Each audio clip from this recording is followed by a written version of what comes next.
Hello hello hello hello hello hello hello hello and welcome back all of you. कैसे हैं आप लोग? उम्मीद करता हूं कि हमेशा की तरह बिल्कुल धमाकेदार, मज़ेदार और अपने काम के प्रति ईमानदार हैं।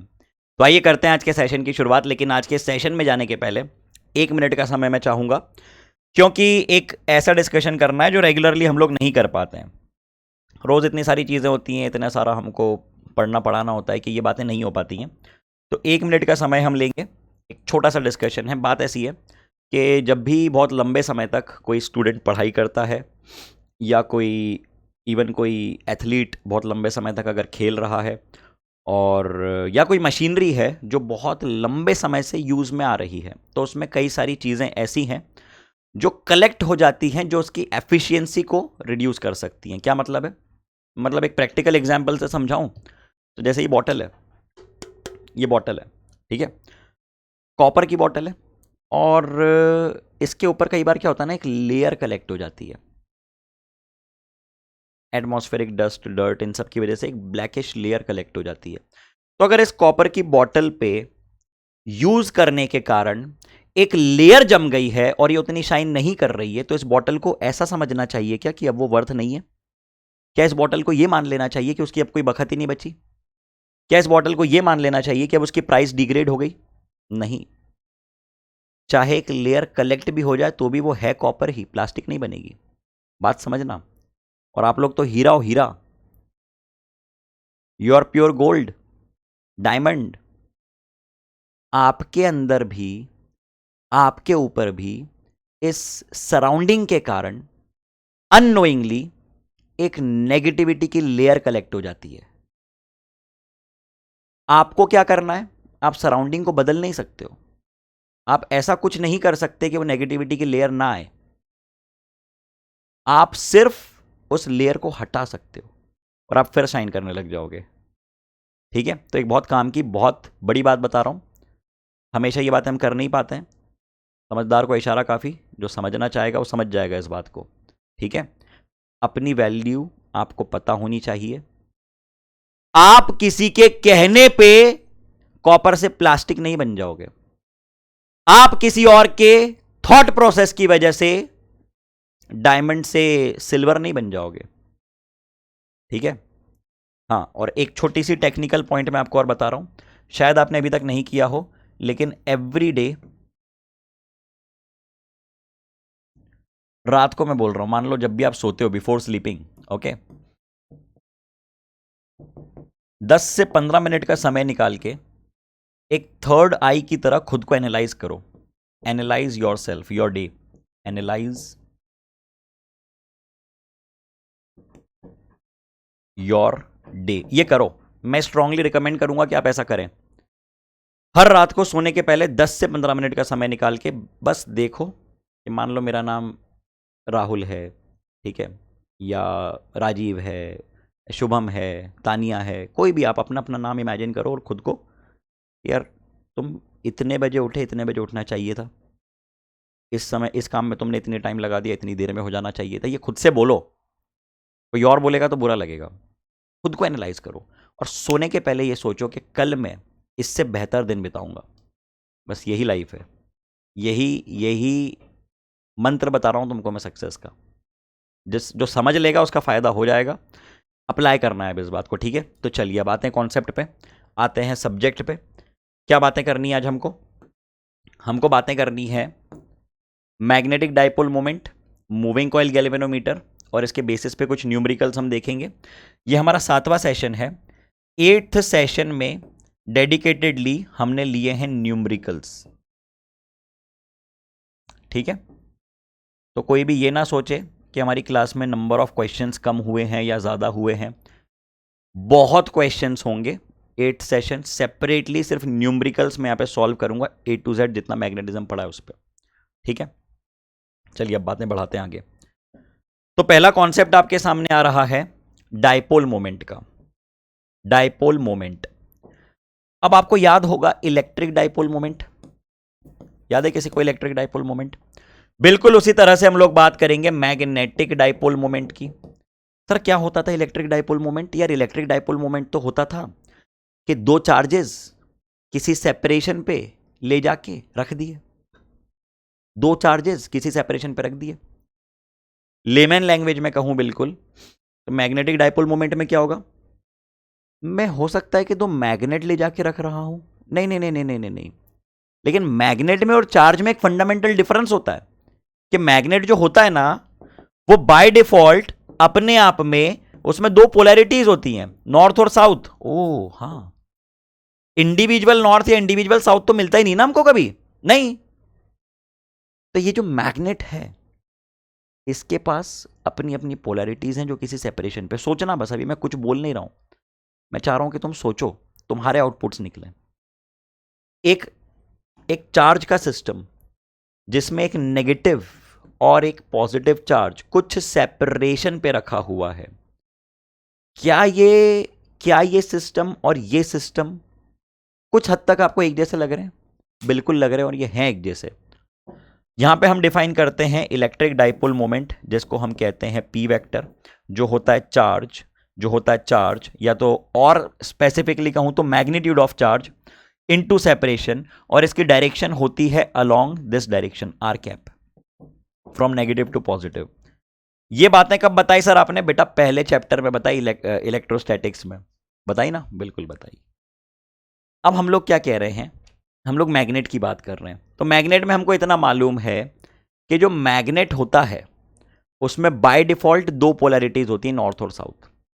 सो a magnetic dipole consist of a pair of magnetic poles of equal and opposite strength separated by some small distance. Equal और opposite strength separated by some distance. अब चाहे वो एक बार मैग्नेट हो जाए, चाहे वो एक सोलेनॉइड हो जाए, ये सिस्टम ये सभी सिस्टम शो कर रहे हैं मैग्नेटिक डाइपोल मोमेंट। ये सभी सिस्टम्स क्या शो कर रहे हैं? Magnetic dipole moment. अच्छा, लिखते चलो साथ साथ में, एक एक बात लिखते चलो, जल्दी लिखो, लेस बांध ले, करो करो करो करो करो, लिख लिया? हो गया इतना? बना लिया? चलो।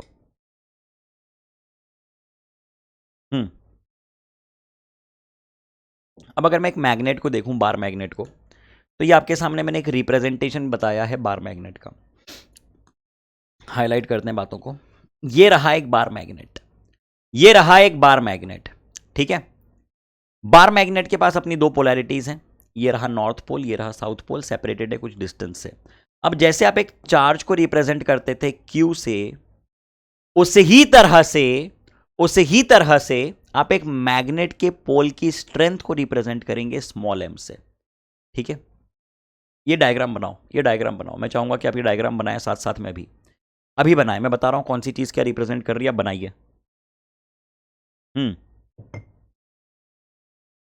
देखो, ये बार मैग्नेट है, ये इसका सेंट्रल पॉइंट है जिसको हम कहते हैं न्यूट्रल पॉइंट, टिक कर दिया मैंने, बहुत बढ़िया। सर ये स्मॉल m क्या है? बेटा ये रिप्रेजेंट कर रही है पोल स्ट्रेंथ। क्या रिप्रेजेंट कर रही है? ये रिप्रेजेंट कर रही है पोल स्ट्रेंथ, ठीक है, ठीक है, ठीक है, ठीक है, ठीक है। सर आप मैग्नेटिक मोमेंट या मैग्नेटिक डाइपोल मोमेंट को कैसे डिफाइन कर रहे हैं? बेटा मैं इसको डिफाइन करूंगा as small m into the separation.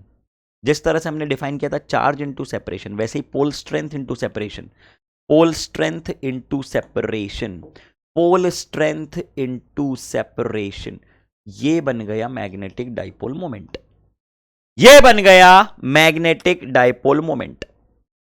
बिल्कुल बिल्कुल। सर क्या ये एक वेक्टर क्वांटिटी है या एक स्केलर क्वांटिटी है? बिल्कुल ये एक वेक्टर क्वांटिटी है, बिल्कुल वेक्टर क्वांटिटी है। सर ये किस तरह का वेक्टर है? बेटा हमको मालूम है कि एक डाइपोल जो होता है नेगेटिव टू पॉजिटिव, उसकी लाइन होती है, डायरेक्शन होती है, एक्सिस के अलॉन्ग होती है ना, तो ये एक एक्सियल वेक्टर, छोटी छोटी बातें लेकिन महत्वपूर्ण है, छोटी छोटी बातें लेकिन महत्वपूर्ण है, एक्सियल वेक्टर है। यूनिट क्या बन जाएगी? यूनिट बन जाएगी I इंटू ए के बराबर। I क्या होता है? Current into area, current into area, ampere into metre square. इतनी बातें लिखो, इतनी बातें साथ साथ में सभी लोग लिखो, जल्दी जल्दी लिखो, जल्दी लिखो, जल्दी लिखो। डन। बातें बढ़ाते हैं आगे। अब देखिए, हमने ये जो I इंटू ए लिख दिया है डायरेक्टली, ये क्या है बेसिकली, समझते हैं। क्या मैंने थोड़ी देर पहले ये कहा, क्या मैंने थोड़ी देर पहले ये कहा कि चाहे मैं बात करूं एक बार मैग्नेट की, चाहे मैं बात करूं एक सोलेनॉइड की, चाहे मैं बात करूं मैग्नेटिक नीडल की, सबका बिहेवियर सेम। क्या मैंने ये कहा कि एक सोलेनॉइड जो है वो n नंबर ऑफ कॉइल्स होती है जिसमें कुछ करंट जा रहा है? बिल्कुल बिल्कुल बिल्कुल। तो मान लीजिए कि अगर ये कॉइल है, मान लीजिए कि अगर ये एक कॉइल है, इस कॉइल में एक बार मैंने करंट ले लिया ऐसा क्लॉकवाइज, इस कॉइल में एक बार मैंने करंट ले लिया ऐसा एंटी क्लॉकवाइज। क्या एक करंट कैरिंग कॉइल के कारण मैग्नेटिक फील्ड डेवलप होती है? बिल्कुल सर होती है। कैसे बताते हैं उसकी डायरेक्शन? उसकी डायरेक्शन हम ऐसे बताते हैं, ऐसे। अगर ये करंट है, अगर ये करंट है, अंदर की डायरेक्शन में होगी मैग्नेटिक फील्ड, अंदर की डायरेक्शन में होगी मैग्नेटिक फील्ड, अंदर की डायरेक्शन में होगी मैग्नेटिक फील्ड अगर ये करंट है तो। और कितनी होती है, कितनी होती है magnetic field? Mu not I divided by 2r। ये बात हमको मालूम है, ये बात हमको मालूम है, बिल्कुल मालूम है। इस केस में क्या होगा? इसमें बाहर की डायरेक्शन में होगी मैग्नेटिक फील्ड। इसमें मैग्नेटिक फील्ड कहां पे होगी? इसमें मैग्नेटिक फील्ड होगी बाहर की डायरेक्शन में, ठीक है। ये करंट है। और कितनी होगी? सेम सेम मालूम है हमको, इसकी वैल्यू मालूम है। अच्छा ठीक है, ठीक है। यहां पे अगर मैं बात करूं मैग्नेटिक मोमेंट की, तो हमने क्या कहा? हमने क्या कहा कि मैग्नेटिक फील्ड आखिर है किसके कारण? करंट के कारण ही तो है। Current carrying coil produces magnetic field, हमको मालूम है। तो एम को हमने क्या लिख दिया? एम को हमने लिख दिया आई टाइम्स ऑफ ए। आई की बात करूं तो आई का यूनिट होती है एम्पियर और एरिया मीटर स्क्वायर। तो मैग्नेटिक मोमेंट की आपके पास आ गई वैल्यू, क्या लिख दिया आपने? आई इंटू ए, एम्पियर इंटू मीटर स्क्वायर, ठीक है। इसकी एसआई यूनिट बताने के लिए आपको इतनी जानकारी दी मैंने। चलिए अब बातों को बढ़ाते हैं आगे। Let's take the discussion further. Magnetic moment of current carrying coil, हमें मालूम है कि यदि एंटी क्लॉकवाइज करंट है तो इसको आप ट्रीट करते हैं एज अ नॉर्थ पोल, और अगर क्लॉकवाइज करंट है तो इसको आप ट्रीट करते हैं एज अ साउथ पोल। इतनी जानकारी हमारे पास है। ये बातें हम लोग कई बार कर चुके हैं, कर चुके हैं, बिल्कुल कर चुके हैं। हो चुकी ना बातें ये? बिल्कुल हो चुकी है। Current carrying coil behaves like a magnetic dipole. Face of the coil in which current appears to flow anti-clockwise acts as a north pole, while the face in the coil in which current appears to flow clockwise acts as a south pole. कोई नई बात नहीं है। Anti clockwise current बाहर आ रही है, magnetic field बाहर किस में से आती है मेरे भाई? बाहर किस में से आती है मेरे भाई? Magnetic field. Magnetic field lines बाहर किस में से आती हैं? कौन सी पोलैरिटी से बाहर आती हैं? सर नॉर्थ पोल से बाहर आती हैं। बस बात खत्म। किसके अंदर जाती हैं? सर साउथ पोल के अंदर जाती हैं। बस खत्म बात, एंड ऑफ द डिस्कशन। बोलो जरा, ठीक है ये बात? बिल्कुल। एन नंबर ऑफ टर्न्स अगर हमने बना दी, अगर हम लोगों ने एन नंबर ऑफ टर्न्स लगा दी, तो मैग्नेटिक मोमेंट क्या बन जाएगा? N times of I A. Magnetic moment क्या बन जाएगा? N times of I A, N I A. N number of turns, एक टर्न के कारण आई ए, एन टर्न्स के कारण एन आई ए। खत्म बात, सिंपल। लिखो, लिखते चलो। काम की बातें कहीं पे भी पूछी जा सकती हैं। चलिए, तो ये बात हमने देख ली, इसमें कोई नई बात नहीं है। वेक्टर क्वांटिटी है, यूनिट की बात हम लोगों ने कर ली, ठीक है। 3D व्यू आपको मैं दिखा रहा हूं। क्या करते हैं हम लोग ऐसे फिंगर्स कर्ल करते हैं। Direction of our thumb gives the direction of magnetic field, और वही मैग्नेटिक मोमेंट की डायरेक्शन देगा आपको। ये देख लो, एंटी क्लॉकवाइज करंट बाहर की डायरेक्शन में मैग्नेटिक मोमेंट, क्लॉकवाइज करंट अंदर की डायरेक्शन में मैग्नेटिक मोमेंट। अगर मैंने ये प्लेन बना दिया, अगर मैंने ये प्लेन बना दिया, okay, something like this. Fingers curl करो। ये थंब आपको दे रहा है, थंब आपको दे रहा है, क्या दे रहा है? थंब आपको दे रहा है, क्या दे रहा है? Thumb, direction of magnetic moment. उल्टा कर दो करंट, थंब नीचे चले जाएगा। ठीक है, इतनी बात, कोई दिक्कत नहीं है इसमें, बेसिक बात है, सिंपल बात है। चलो बहुत बढ़िया, बहुत बढ़िया, बहुत बढ़िया, बहुत बढ़िया। राइट हैंड थंब रूल हमको अच्छे से मालूम है। क्या किया जाता है? कर्ल की जाती है फिंगर्स, थंब देता है डायरेक्शन ऑफ मैग्नेटिक मोमेंट। ठीक है, चलो कुछ इंपॉर्टेंट पॉइंट्स हैं यहां पे जो मैं शॉर्ट में रीड करता जाऊंगा, आप लोग लिखते चलना, काम की बात है। पहली बात, अट्रैक्टिव प्रॉपर्टी। क्या है ये अट्रैक्टिव प्रॉपर्टी? एक बार मैग्नेट की अगर हम बात करें तो वो कुछ मैग्नेटिक सब्सटेंस को, कुछ मैग्नेटिक मटेरियल्स को, जिनको हम लोग मोस्टली ये कहते हैं कि मैग्नेट लाइक प्रॉपर्टीज, जैसे कि आयरन हो गया, निकल, कोबाल्ट को भी सर्टेन अमाउंट तक ही अट्रैक्ट करता है। ठीक है, तो आयरन डस्ट को ही अट्रैक्ट कर लेता है। अब ये जो पावर है कि कितना अट्रैक्ट कर रहा है, कितना अट्रैक्ट कर पा रहा है, वो किस बात पे डिपेंड करती है? वो डिपेंड करती है पोल स्ट्रेंथ पे। वो किस पे डिपेंड करेगी? वो पावर किस पे डिपेंड करेगी? वो पावर डिपेंड करेगी पोल स्ट्रेंथ पे। Okay, so the attracting power of the bar magnet is maximum at the point near the ends, that means the poles. ठीक है, so the attracting power of a bar magnet at its pole is what we call as the pole strength. ठीक है, अब अगर हम लोग convention की बात करें, ये रहा बार मैग्नेट, ये रहा बार मैग्नेट। जो नॉर्थ पोल है उसको आप रिप्रेजेंट करते हैं प्लस एम से, जो साउथ पोल है उसको आप रिप्रेजेंट करते हैं माइनस एम से। ठीक है, प्लस एम माइनस एम, और separated by some distance, and this pole strengths are separated by some distance. ये बन गया आपका बार मैग्नेट, सिंपल सी बात। ठीक, चलो बातें बढ़ा दी जाए आगे। एक सवाल पहले करेंगे हम लोग इस पे, फिर आगे की बातें करेंगे। रीड कर लो जरा क्वेश्चन को, बढ़िया सा एकदम सब्जेक्टिव सवाल है ये। सभी लोग टाइमर के साथ करेंगे। जो 1.5 मिनट के अंदर सवाल को सॉल्व कर लेगा वो खुद को +4 देगा, जो नहीं कर पाएगा वो -1 लिखेगा। रूल पता है सबको। शुरू हो जाओ। Magnitude of magnetic moment of the current carrying loop ABCDEFA, right, 10 centimetre देके रखी है। करंट इन द लूप देके रखा है 2 एम्पियर। पहले तो आपको स्ट्रक्चर दिखा दूं कैसा है, पहले तो आपको मैं स्ट्रक्चर दिखा दूं कैसा है। स्ट्रक्चर कुछ ऐसा है, देखो स्ट्रक्चर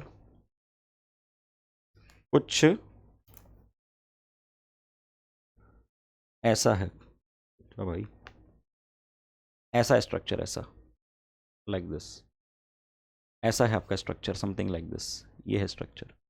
ठीक है, अब इसमें करंट ऐसे जा रहा है, ऐसे जा रहा है, ऐसे ऐसे जा रहा है करंट, ऐसे ऐसे। ठीक है, एक बार इसको देखो, इसको देखो, ये जो करंट जा रहा है ऐसे, जो करंट जा रहा है ऐसे, बंद कर देते हैं इसको। ये जो करंट इसमें ऐसे जा रहा है, इसको फेस नंबर 1 कह देता हूं मैं।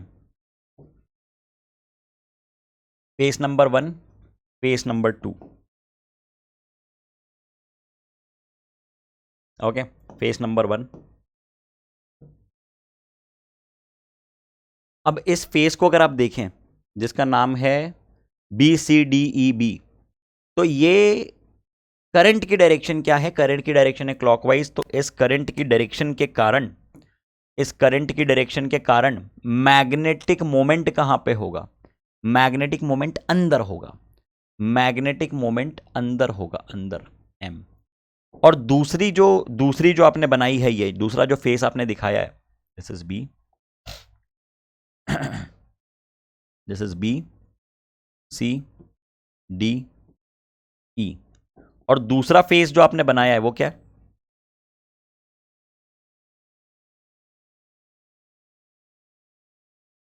दूसरा फेस जो आपने बनाया है वो क्या है? वो ये है, A B E F, ऐसे ऐसे ऐसे ऐसे। तो इसको ऐसे ऐसे फिंगर्स कर्ल करो, थंब जा रहा है नीचे, ये आगे डायरेक्शन मैग्नेटिक मोमेंट की, ये आगे डायरेक्शन मैग्नेटिक मोमेंट की। M1 M2। क्या दोनों के मैग्नेटिक मोमेंट आपस में परपेंडिकुलर होंगे? आप चालू कर दो। क्या दोनों के मैग्नेटिक मोमेंट आपस में परपेंडिकुलर होंगे? बिल्कुल होंगे। तो क्या आप लोग ये लिख सकते हो कि जो नेट मैग्नेटिक मोमेंट है, क्या आप लोग ये लिख सकते हो, क्या आप लोग ये लिख सकते हो कि जो नेट मैग्नेटिक मोमेंट है वो है √/m1 square plus m2 square, और क्योंकि एरिया सेम है, करंट सेम फ्लो हो रहा है, तो this is going to be √/m square plus m square. This is √2 times of m. This is √2 times of m. This is m net. Okay. This is m net. This is m net. ये आपका answer आ गया. और magnetic moment की value निकाल दो. Magnetic moment की value निकाल दो. कितनी है मैग्नेटिक मोमेंट की वैल्यू? मैग्नेटिक मोमेंट आप लोग क्या लिखते हैं? m equals to I times of a. I कितना है? करंट. करंट कितना है? Current current current current current कितना है? 2 एम्पियर. और एरिया कितना है इसका? एरिया बन जाएगा 0.1 का स्क्वायर यानी 0.01. ठीक है, तो ये बन गया 0.02 इंटू √2 तो कितना बन जाएगा? 1.414 इंटू 0.02 जो कि होता है 2/100. तो ये कितना बन जाएगा? 2.8 यानी 0.028. ठीक, 0.028 is the answer. Unit magnetic moment की बात चल रही है, ampere metre square. Unit magnetic moment की बात चल रही है, ampere metre square standard unit. ठीक सभी लोग, चलो अगला सवाल. मैं इसकी हिंट दूंगा और कैलकुलेशंस आपके लिए छोड़ूंगा. रीड कर लीजिए सवाल को सभी लोग. रीड कर लीजिए सवाल को सभी लोग जल्दी.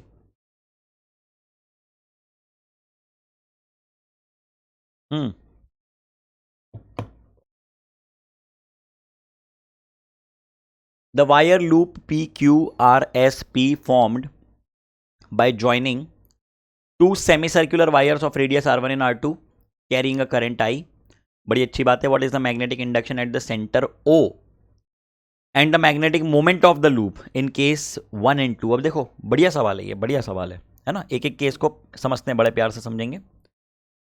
देखो करंट कहाँ जा रहा है? करंट ऐसा जा रहा है, ऐसा ऐसा ऐसा ऐसा ऐसा. ये है करंट, ये है current,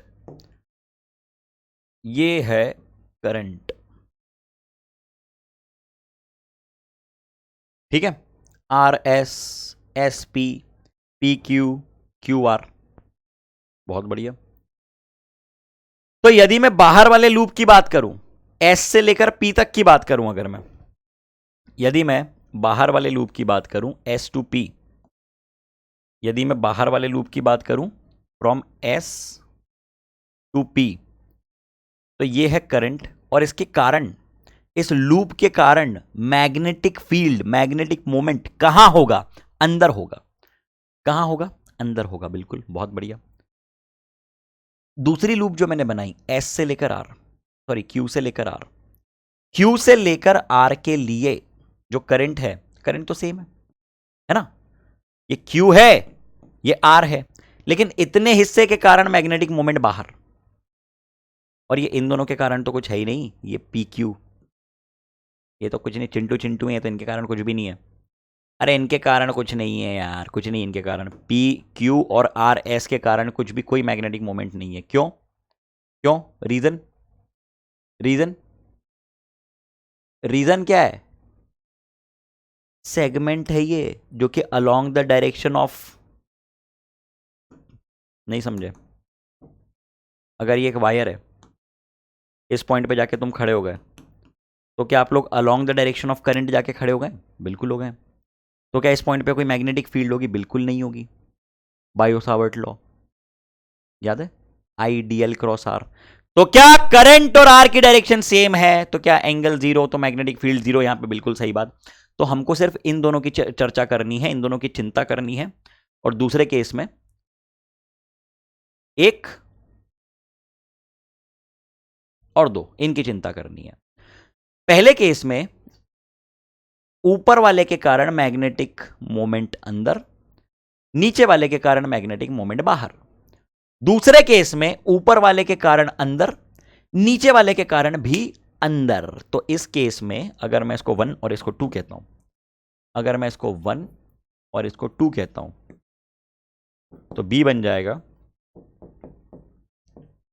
B1 minus B2।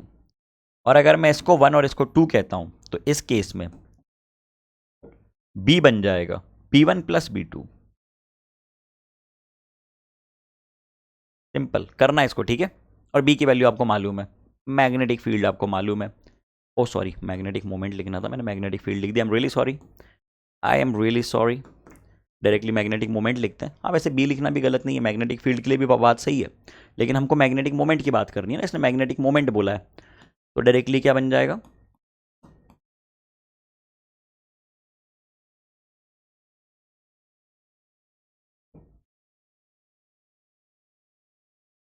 Simple. ठीक, तो इसको आप लोग सॉल्व कीजिएगा। बातें बढ़ाते हैं आगे। अगला सवाल आपके सामने आ चुका है, पढ़ो जरा इस सवाल को। बढ़िया सवाल है, एकदम प्यारा सा सवाल, पढ़ो क्या बोलता है ये। इसके लिए आपको मिलेगा पूरा 1 मिनट और समय शुरू होता है अब। समय शुरू होता है अब। 1 मिनट में सवाल पढ़ के सॉल्व करके आंसर निकालना है, टास्क है ये। Quick all of you. Electron की बात चल रही है, इलेक्ट्रॉन घूम रहा है गोल गोल, क्या निकालना है आपको?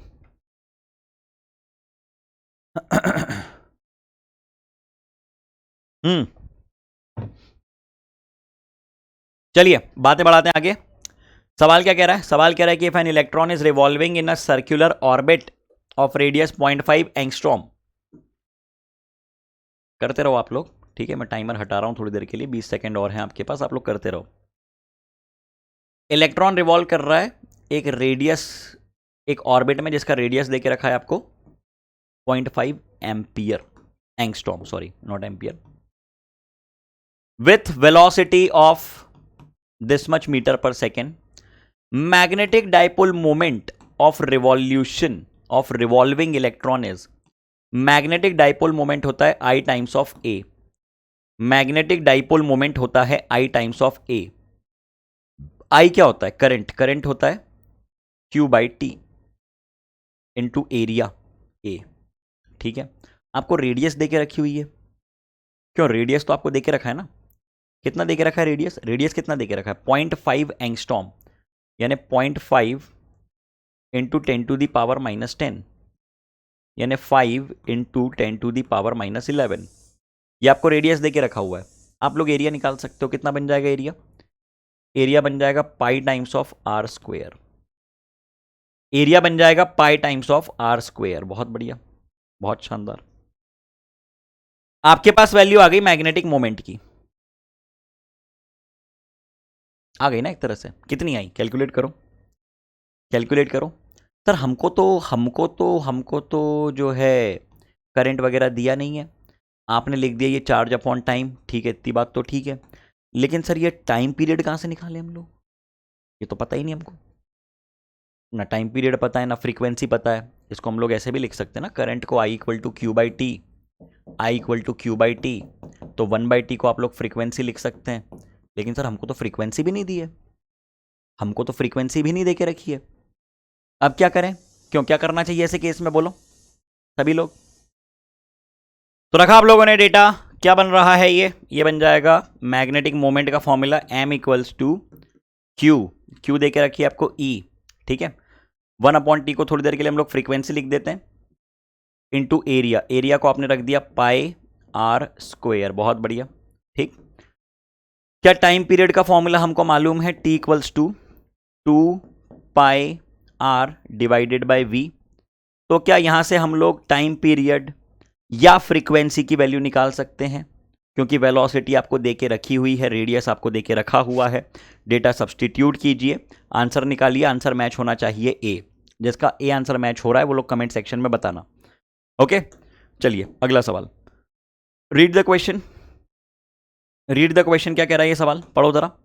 Magnetic induction at the centre of a circular loop of area pi square metre is 0.1 tesla. क्या बोल रहा है? Magnetic induction, magnetic induction at the centre of a circular loop, एक लूप है सर्कुलर लूप, इसके सेंटर पे, इसके centre पे मैग्नेटिक इंडक्शन कितना बताया आपने? इस पॉइंट को मैं O कह दूं या C कह दूं, तो magnetic field induction at the centre आपको बताया हुआ है पाई मीटर स्क्वायर। बहुत बढ़िया। ओ सॉरी सॉरी सॉरी, एरिया देके रखा है, आई एम रियली सॉरी। कितना है सेंटर पे? 0.1 टेस्ला। कितना देके रखा हुआ है? 0.1 टेस्ला। मैग्नेटिक मोमेंट चाहिए आपको, मैग्नेटिक मोमेंट चाहिए। क्या होता है मैग्नेटिक मोमेंट?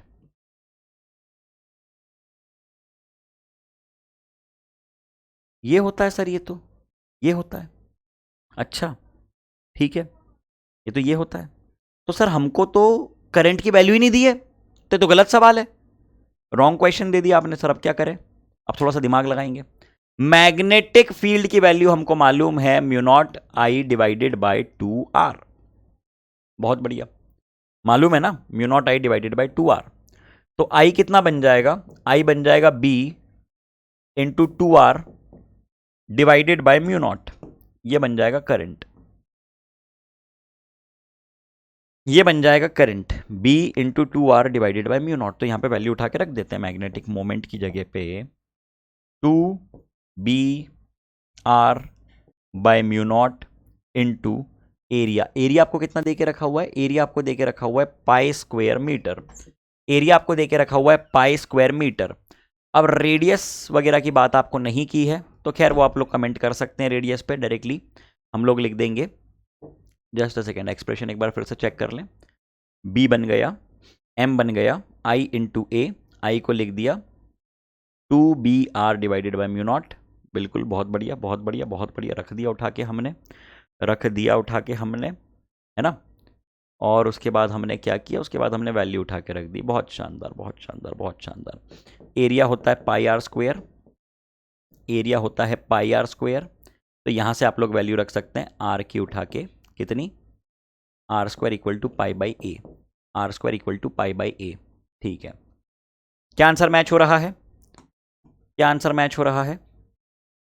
क्या आंसर मैच हो रहा है? जल्दी बताइए, क्या आंसर मैच हो रहा है? 2 into 0.1 divided by mu naught into pi. 2 into 0.1 mu naught by pi, pi divided by mu naught, यानी कि ये, यानी कि बी। देखो एक बार सभी लोग, जिसका सेम आंसर आया था वो खुद को +4 कर लेना, रूल्स आपको मालूम ही है। चलिए अगला सवाल दिया, angular momentum of electron is J then the magnetic moment will be. ये एक और बहुत इंपॉर्टेंट कॉन्सेप्ट है, इसके आगे मैं इंपॉर्टेंट लिख रहा हूं, बहुत बढ़िया कॉन्सेप्ट है। क्यों? क्योंकि डायरेक्टली ऐसा रिजल्ट आपसे किसी भी एग्जाम में पूछा जा सकता है। क्या कहता है ये? बोल क्या रहा है सवाल? सवाल बोल रहा है the angular momentum of electron is J, angular momentum of electron is J. ये रहा इलेक्ट्रॉन, ठीक है, ये घूम रहा है, ये रहा इलेक्ट्रॉन, ये घूम रहा है, एक इलेक्ट्रॉन है जो कि घूम रहा है। बहुत बढ़िया। और इसका एंगुलर मोमेंटम आपको जे बोला हुआ है, आपको निकालना है मैग्नेटिक मोमेंट। मैग्नेटिक मोमेंट होता क्या है? मैग्नेटिक मोमेंट होता है, सर मैग्नेटिक मोमेंट क्या होता है? एंगुलर मोमेंटम से कैसे रिलेट करें इसको? आपने तो मैग्नेटिक मोमेंट बताया आई टाइम्स ऑफ ए, बिल्कुल सही बोला। और जो एंगुलर मोमेंटम होता है, एंगुलर मोमेंटम जो होता है जिसको जे लिखा हुआ है, वो क्या होता है? सर वो तो होता है एम वी आर। ओ हो। तो ये दोनों बातों को कैसे रिलेट किया जाए? इनमें तो कोई रिलेशन समझ ही नहीं आ रहा है हमको, दूर दूर तक कोई रिलेशन समझ में नहीं आ रहा है। बोलो क्या कर सकते हैं? करंट को क्या लिख सकते हैं? सर करंट को हम लोग लिख सकते हैं charge upon time into area. ठीक है ठीक है ठीक है ठीक है ठीक है ठीक है ठीक है ठीक है। सर हम लोग टाइम पीरियड को क्या लिख सकते हैं? सर हम टाइम पीरियड को लिख सकते हैं 2 pi r divided by v. Time period को मैंने लिख दिया 2 pi r divide by v. Time period को मैंने लिख दिया 2 pi r divide by v. Velocity 2 pi r divided by velocity लिख सकते हैं ना? लिख दिया मैंने, लिख दिया मैंने, रख दिया यहां पे उठा के, रख दिया यहां पे उठा के। ठीक है सर, अब क्या करें? अब क्या करें? हमको तो एम वी आर दिख ही नहीं रहा है, यहां पे एम वी आर तो कहीं से कहीं तक दिख नहीं रहा है। बेटा एरिया को आप लोग पाई आर स्क्वायर रख सकते हो? हाँ सर रख सकते हैं, बिल्कुल रख सकते हैं, बिल्कुल रख सकते हैं पाई आर स्क्वायर। सर पाई से पाई कैंसिल भी हो गया, बहुत मजा आया हमको, अच्छी बात है। सर इस एक्सप्रेशन को फिर से लिख देते हैं, क्या लिख दिया? ई वी, एक आर भी कट गया, आर डिवाइडेड बाई 2 ओ ओ ओ ओ ओ ओ। यदि इसमें मैं m मल्टीप्लाई और m डिवाइड कर दूं, यदि इस एक्सप्रेशन में मैं m मल्टीप्लाई और m डिवाइड कर देता हूं, तो क्या ये mvr बन चुका है? क्या ये mvr बन चुका है? क्या mvr j होता है? बिल्कुल होता है। तो क्या मैं m equals to e j divided by 2m इस प्रकार का एक्सप्रेशन लिख सकता हूं? हां जी लिख सकते हैं। तो लिख दिया हमने, लिख दिया, बहुत बढ़िया, बहुत शानदार, बहुत मजा आया। किस किस का यही आंसर था? किस किस का यही जवाब था? जिस जिसका यही जवाब था वो खुद को +4 लिखो, जिसका इसके अलावा और कुछ जवाब था वो खुद को -1 करो। इसके अलावा कुछ भी अगर और आपने किया -1 करो।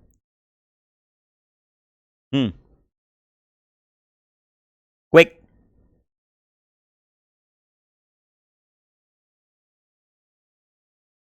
डन।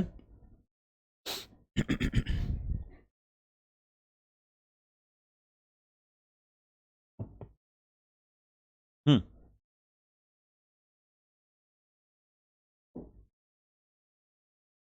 अगला सवाल, current I is flowing in a coil of area A and numbers of turns n, then the magnetic moment of the coil is equal to, magnetic moment of the coil will be equal to, सीधी सी बात आपको क्या बोल के रखी?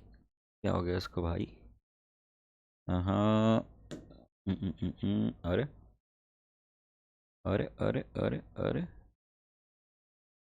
क्या हो गया भैया तेरे को?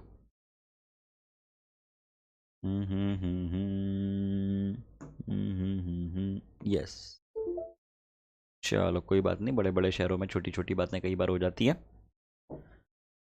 हाँ, तो क्या बोल के रखा है? Current I flowing in a coil of area A, ये एक कॉइल है जिसमें आई करंट है और इसका एरिया आपको ए दे के रखा हुआ है, नंबर ऑफ टर्न्स एन दे के रखी हुई है, मैग्नेटिक मोमेंट आपसे पूछा गया है। मैग्नेटिक मोमेंट का फॉर्मूला होता है n times of i into a. तो मेरा मानना है कि ये तो कोई सवाल ही नहीं था, एन आई ए डायरेक्टली हमको मालूम है। बातें बढ़ा देते हैं आगे, बढ़ा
hello hello hello hello, I think ये साउंड चला गया था बीच में। आई थिंक बीच में साउंड का इशू हो गया था। जस्ट अ सेकेंड, मैं पॉज करना चाहूँगा लेक्चर को। हेलो हेलो हेलो, हाँ जी, तो सॉरी, एक बार मैं फिर से बता देता हूँ। Hello hello hello hello hello, sorry for the sound disturbance. मेरा ध्यान नहीं गया और सेल बैटरी डिस्चार्ज हो गई थी। तो मैं एक बार फिर से बता देता हूँ अभी मैंने शॉर्ट में क्या बताया, मैं क्या बातें कर रहा था। तो हम लोग ये बातें कर रहे थे कि अगर एक इलेक्ट्रिक डाइपोल एक मैग्नेटिक डाइपोल को हम कंपेयर करें, जब एक्सटर्नल फील्ड में आप इनको रखते हैं तो आपको मालूम है कि टॉर्क लगता है, घूमती है बॉडी। सिमिलरली एक मैग्नेटिक नीडल है, मैग्नेटिक एक सोलेनॉइड है, एक बार मैग्नेट है, तो वो भी सेम बिहेवियर शो करेगा। और यहाँ पे टॉर्क होगा एम बी साइन थीटा, यानी एम क्रॉस बी। ठीक है, कैसे होगा ये पूरी बात हम देख चुके हैं, कोई नई बात इसमें नहीं है। मैक्सिमम कब होगा, जब एंगल 90, मिनिमम कब होगा, जब एंगल 0 या 180। चलिए ठीक है। अब यदि हम बात करें एक कॉइल की, अगर हम बात करें एक करंट कैरिंग कॉइल की, जैसे ये करंट कैरिंग कॉइल है, जैसे ये करंट कैरिंग कॉइल है, ठीक है, और इसमें कोई करंट है, इसमें किसी डायरेक्शन में करंट है, ये रहा करंट, ये रहा करंट, ठीक है, ये रही करंट कैरिंग कॉइल। किसी भी डायरेक्शन में करंट दिखा सकते हो, अपोजिट डायरेक्शन में दिखा देता हूं मैं, ये रहा करंट, ये रहा करंट। चलो बहुत बढ़िया। तो इसके साथ लिंक्ड होगी मैग्नेटिक फील्ड, इसके साथ लिंक्ड होगा मैग्नेटिक मोमेंट। बहुत बढ़िया, बिल्कुल होगा। तो ये डायरेक्शन आपने बताई मैग्नेटिक मोमेंट की, दिस इज आई। इसको घुमाओ, हाथ को, हाथ को ऐसे घुमाओ, ठीक है, बहुत बढ़िया। तो आप टॉर्क कितना लिखेंगे यहां पे? टॉर्क आप लोग लिखेंगे एम क्रॉस बी, टाउ आप लोग लिखेंगे एम क्रॉस बी, ठीक है। एम क्या होता है? एम क्या होता है? Magnetic moment, I times of A, N number of turns हैं तो N I A, N I ए। बहुत बढ़िया, आपने लिख दिया कितना है इसको, N I A cross B, M cross B, this is nothing but M. Maximum कब होगा, जब एंगल मैक्सिमम, कितना मैक्सिमम, 90 साइन 91। मिनिमम कब होगा, जब एंगल मिनिमम 0 180 पे। चलो ठीक है, बहुत बढ़िया, बहुत बढ़िया, बहुत बढ़िया, बहुत बढ़िया। अब ये जो कॉन्सेप्ट आपने सुना, ये जो कॉन्सेप्ट आपने समझा, क्या समझा अभी हमने? अभी हमने ये समझा, अभी हमने ये समझा कि यदि एक करंट कैरिंग कॉइल को या एक मैग्नेट को मैं एक्सटर्नल मैग्नेटिक फील्ड में रखूं, इफ इफ अ मैग्नेट और current carrying coil, if a magnet और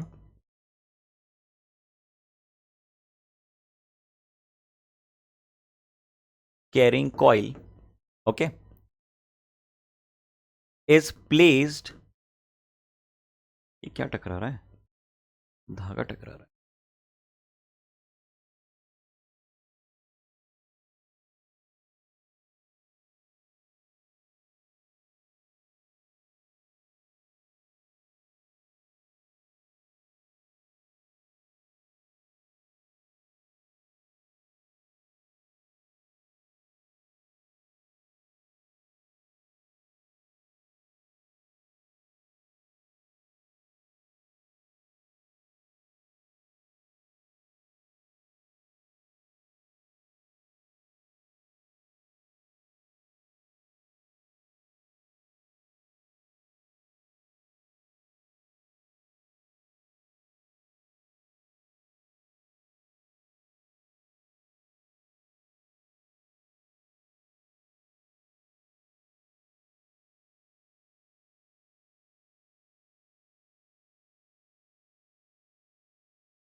फिर से साउंड चला गया था, I am really sorry. Hello hello hello hello hello, sorry for the disturbance. आज कुछ साउंड का गड़बड़ जा रही है। लेक्चर के बाद मैं तुरंत इसको रेक्टिफाई करवाऊंगा, लेकिन हम लोग लेक्चर अभी कंटिन्यू कर रहे हैं। हमने क्या कहा, मैंने ये कहा कि देखिए 2 हॉर्सशू मैग्नेट्स हैं जिसके बीच में आपने एक करंट कैरिंग कॉइल का सिस्टम लगा दिया, और ये स्प्रिंग है। स्प्रिंग क्यों है? सिस्टम कुछ ऐसा है, समझना ज़रा बात को, इसको ऐसे समझते हैं। जैसे मान लीजिए इसके ऊपर आपने कॉइल्स लपेटी हुई हैं, इस कॉइल पे आपने एक पॉइंटर लगा दिया, ये रहा पॉइंटर, ठीक है। अब यहाँ पे आपने मैग्नेटिक फील्ड जैसे ही ऑन की, जैसे ही आपने मैग्नेटिक फील्ड ऑन की, तो इस पूरे सिस्टम पे एक टॉर्क लगता है, और टॉर्क लगने के कारण ये घूम जाता है। टॉर्क लगने के कारण ये घूम जाता है। टॉर्क लगने के कारण ये घूम जाता है। घूमेगा तो डिफ्लेक्शन दिखाएगा, घूमेगा तो डिफ्लेक्शन दिखाएगा, घूमेगा तो डिफ्लेक्शन दिखाएगा, ठीक है। जिसको आप कर लेंगे रीड। ये 0 है, और इसके दोनों ही तरफ इस तरह से कुछ पॉइंटर्स बने होते हैं, कुछ रीडिंग्स होती हैं, और ये रहा आपका पॉइंटर जो कि ऐसे डिफ्लेक्शन शो करेगा, ऐसे घूमेगा, ठीक है, समथिंग लाइक दिस। ये सिस्टम होने वाला है। इसका अगर मैं साइड व्यू दिखाऊं, इसी सिस्टम का अगर मैं साइड व्यू दिखाऊं, तो सिंपली हम लोग इसको ऐसे बनाते हैं। ये रहे 2 हॉर्सशू मैग्नेट्स। सवाल आ सकता है कि भाई साहब हॉर्सशू मैग्नेट ही क्यों ज़रूरी है, हॉर्सशू मैग्नेट ही क्यों ज़रूरी है? तो जवाब होगा, क्या जवाब होगा? To generate radial magnetic field, to generate radial magnetic field, ठीक है। चलो बहुत बढ़िया। मूविंग कॉइल गैल्वेनोमीटर, क्या कहा हमने मूविंग कॉइल गैल्वेनोमीटर के बारे में? This is an instrument used for detection and measurement of small electric current. छोटे छोटे इलेक्ट्रिक करंट के डिटेक्शन और मेजरमेंट के लिए काम आता है। It's working is based on the fact that when current, लिखता हूं आगे मैं, current carrying coil is placed in magnetic field,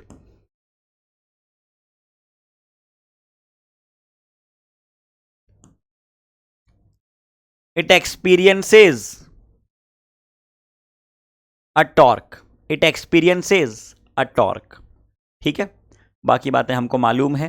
क्या होता है टॉर्क? अगर मैं टॉर्क की बात करूं तो टॉर्क होता है M क्रॉस B। M क्या होता है? M होता है NIA क्रॉस B, ठीक है। तो टॉर्क क्या बन जाएगा? टॉर्क बन जाएगा बानी, क्रॉस है इसलिए साइन आएगा, तो इसको आपने लिख दिया बानी साइन थीटा। ये है टॉर्क, ये है आपके सामने टॉर्क की वैल्यू, बानी साइन थीटा।